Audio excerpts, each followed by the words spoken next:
January 17, 1944. The frozen mud of the Italian countryside clings to steel tracks and boot soles. A single Sherman tank shudders as its engine growls. Echoing through a valley scarred by shell craters and the twisted remains of olive trees, smoke hangs low, curling in the bitter wind, stinging the eyes of the crew huddled inside. Inside the cramped hull, Sergeant James Connors grips the controls. The radio crackles with urgent commands, the distant whistle of artillery shells slicing the air. Outside, the ground trembles, with each German tank round striking in the distance. This, machine dubbed by many a death trap, feels fragile, yet it lumbers forward, steadfast against a landscape designed to kill. From the turret, Private Alan Moore peers through the periscope, spotting the dark silhouette of a Panther tank across the ridge. Heart pounding, he feels the tension of every soldier who has doubted this tank. In a moment, suspended between fear and courage, the Sherman rolls into history not just as a weapon, but as a vessel of human determination. And somewhere on that ridge, the enemy waits, unaware that today, everything will change.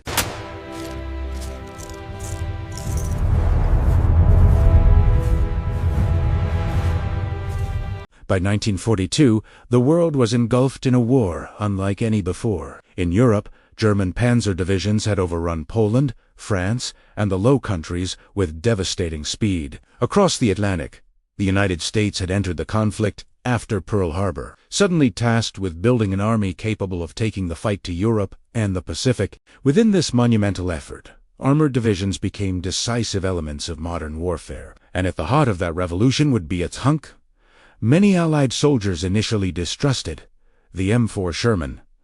The Sherman was born out of necessity. American industrial leaders understood they could not match Germany's technically advanced tanks.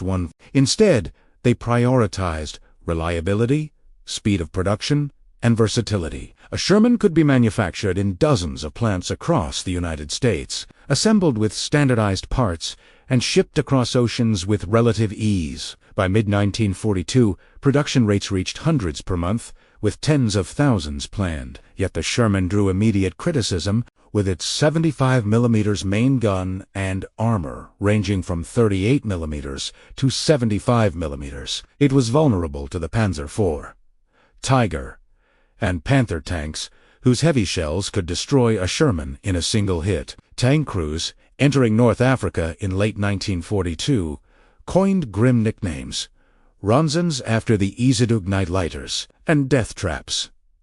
Fear was constant. Letters home described soldiers who felt like passengers on a doomed ride, trusting in little more than chance and each other. Strategically, the Sherman was not intended to win head-on duels. Designers emphasized mobility and reliability, intending it to exploit weaknesses in enemy formations. This reflected a fundamental divergence from German doctrine, which favored heavy armor and firepower for direct confrontation. The Sherman's speed allowed flanking maneuvers, coordination with infantry, and support for artillery breakthrough tactics, demanding discipline, communication, and courage. Logistics further enhanced its value. Fuel, spare parts, and ammunition were consistently available.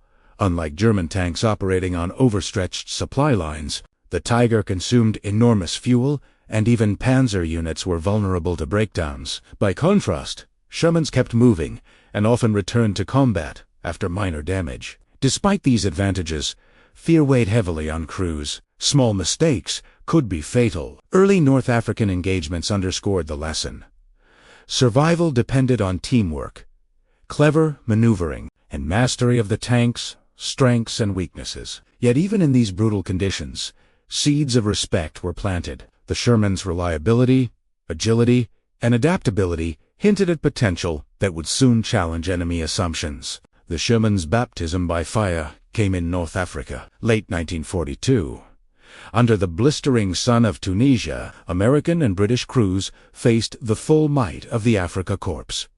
German Panzer IV, supported by artillery and infantry, were formidable. Many Sherman crews quickly realized the limitations of their 75mm guns against German armor. A single misstep exposing a flank, pausing too long could mean instant destruction. yet mobility proved decisive. Shermans traversed rough desert terrain and exploited gaps in German formations. At Kasserine Pass, American tankers learned a brutal lesson. Piecemeal attacks led to disaster, but coordinated strikes could disrupt even veteran units.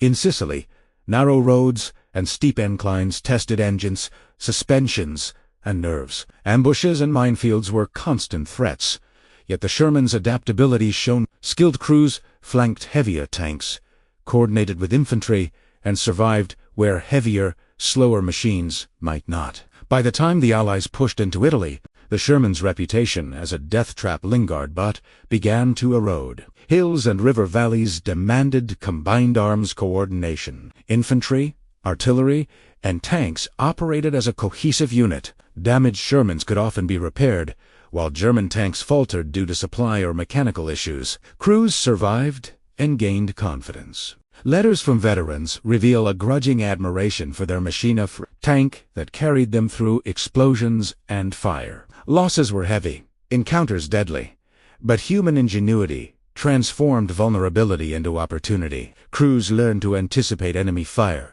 exploit terrain, and rely on one another. The Sherman's identity shifted from a production tool to a weapon capable of shaping the battlefield. By 1944, the stage was set for the tank's transformation from feared death trap to a machine capable of forcing German aces to retreat. Inside a Sherman, space is tight and tension constant. 5 men operate in near total darkness. Engine roar and incoming shells a constant companion. Fear was omnipresent, yet courage emerged through camaraderie. The driver, gunner, loader, and commander synchronized every action under extreme stress. Surviving engagements forged bonds as deep as trench warfare, transforming fear into determination. The Sherman's strength was not in firepower but in mobility, coordination, and initiative. Flanking maneuvers, rapid repositioning, and combined arms, assaults allowed Shermans to overcome heavier German tanks. In Italy and North Africa, platoon coordination turned terrain and numbers into strategic advantages, proving that speed and adaptability often outweighed raw armor or firepower. Weighing roughly 30 tons, the Sherman was lighter than the Panther or Tiger.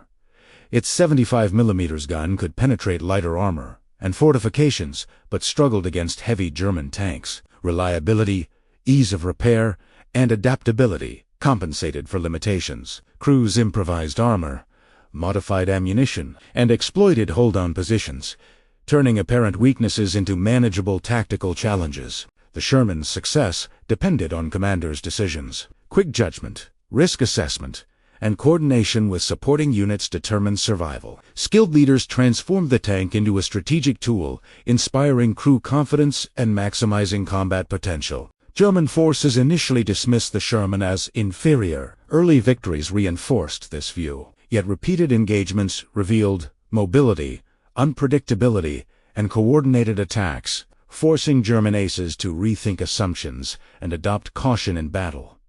Crews evolved from fear to confidence. Experience, mentorship, and tactical success instilled courage. The Sherman became a source of empowerment, proving that teamwork and skill could overcome material disadvantages. Morale shifted, influencing deployment strategies and the course of subsequent campaigns. June 5–10, 1944. Morning mist blankets the fields near Cramped, Normandy. 5 Shermans advance, engines growling, tracks sinking into churned earth. Across a ridge, a Panther emerges, its 75mm gun a deadly threat. Inside Connor's tank, the crew steadies itself. Every movement precise, every order calculated. Connors spots a gap between hedgerows and signals a flank. The Shermans pivot, shells strike in unison, fire igniting the Panther's side. Chaos erupts among German tanks as the Shermans maneuver unpredictably, firing from cover and exploiting every angle. Within 15 minutes, the enemy retreats. A small, skillful platoon has rewritten the rules of engagement, demonstrating that tactical ingenuity can overcome technical disadvantage. The battlefield, scarred and smoky, tells the story of the encounter. Shermans remain intact. German units regroup. Tactical analysis confirms the key to success: mobility, coordinated flanking, and constant motion. Crew synchronization proves decisive. The psychological impact is immediate. German commanders grow cautious. Allied crews gain confidence. The Sherman is no longer a liability, it is a tool of initiative. Reports from current influence armored doctrine, reinforcing mobility, coordination, and daring as decisive factors. The death trap is now a machine of respect, capable of shaping momentum in campaigns. Reports confirm light Allied casualties and disrupted German units. Tactical lessons: coordinated flanking, terrain exploitation, and combined arms are codified into doctrine. Crew confidence surges. Veteran tankers mentor new recruits. Operational strategies shift, emphasizing mobility and initiative. Even German forces note the transformation. Previously dismissed, Shermans force caution and re-evaluation. Human skill amplifies mechanical reliability, and battles once expected to favor Germany now tilt toward Allied success. In subsequent weeks, Sherman units maintain operational tempo across multiple fronts. German hesitation grows. Allied confidence strengthens. The tank's reputation evolves. Reliable, adaptable, and effective in skilled hands. Logistical advantages sustain campaigns, enabling sustained pressure against enemy forces. Ultimately, the Sherman's transformation reshapes armored warfare. Perceived weakness becomes strength. Fear gives way to courage. A death trap becomes a symbol of resilience. Allied and German forces alike are forced to recognize the tank's potential. The Sherman story is a testament to human ingenuity and courage. It was a machine underestimated by both friends and foes, yet it excelled in skilled hands. On the battlefields of North Africa, Italy, and Normandy, fear became confidence. Hesitation became decisiveness, and perceived weakness became strength. The Sherman reminds us that success in warfare is rarely about specifications alone. It is about adaptability, coordination, and the human spirit. What began as a feared and maligned medium tank became a tool of empowerment and a vessel of ingenuity. The legacy of the Sherman endures not just as steel and firepower, but as a monument to those who refuse to surrender to expectation.